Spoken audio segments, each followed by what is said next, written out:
CSMT railway स्थानकात RDX ठेवणार असल्याचा फोन आलाय। पवन कुमार नावाच्या व्यक्तीने फोन केल्याची माहिती समोर। फोन करणारा व्यक्ती पोलिसांच्या ताब्यात आहे। सुरक्षेच्या कारणास्तव सीएसएमटी स्थानकात पोलीस बंदोबस्त तैनात करण्यात। पोलिसांकडून पवन कुमारची चौकशी सुरू आहे। तांत्रिक तपास सहाय्याने त्याचा तपास सुरू केला आणि सीएचईच्या बाहेरील परिसरातून त्याला ताब्यात घेतलेला आपण।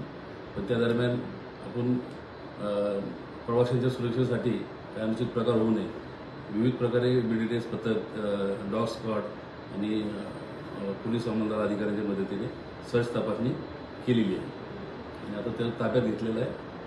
पुढील कारवाई क्राईम ब्रांच करते।